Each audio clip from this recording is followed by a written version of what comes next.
What was your first case, sir?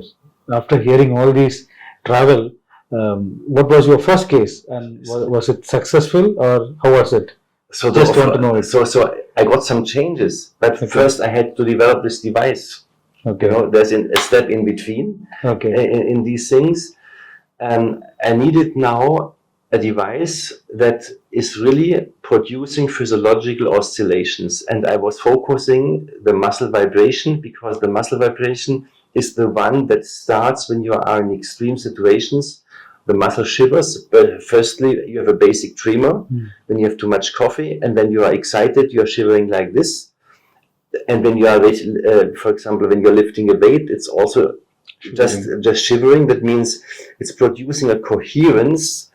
And now the question is it just like an engine noise, or does it have a certain physiological meaning? And the physiological meaning is when you are contracting and producing this synchronization of single cells, then of course you get an increase of muscle, of flow of the liquids back to the heart.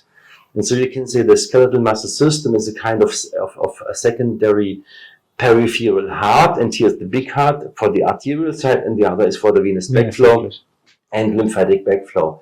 And this was now the machine I had to construct that is just simulating the muscle shivering in the physiological range, and this is in all of us.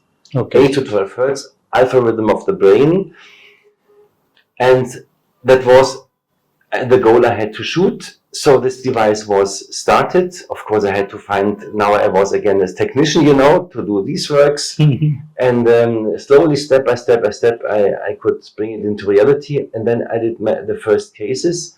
And the first observation was that I got rid of the pain.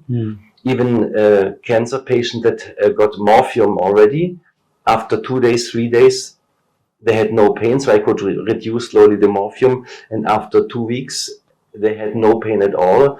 And so I got the confirmation that the pain is mostly triggered from acidosis. Get rid of the acidosis by changing the environment of the cells.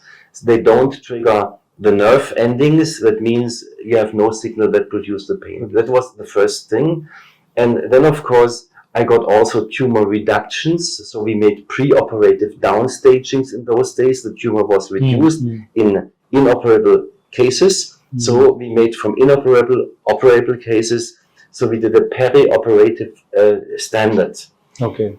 And going now from maxillofacial surgery, I went to osteology and did some research in osteoporosis and bone research in those days. Same principle.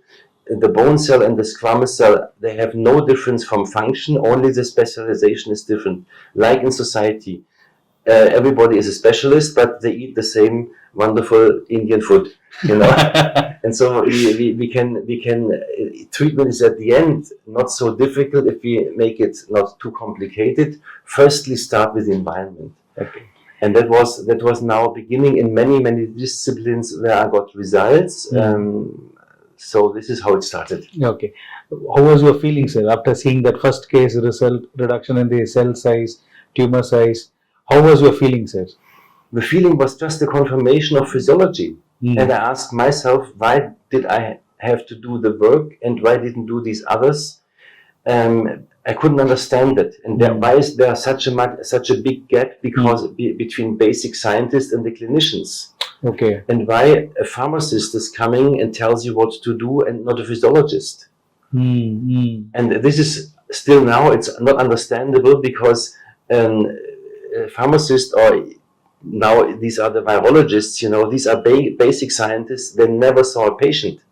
Okay. So we have to bring the link between physiologists and clinicians. And then of course you can discuss your problem in the clinics, and then you go to the tools the physiologists have from all kinds of tools, you know, and then you see how you can increase your treatment. Okay.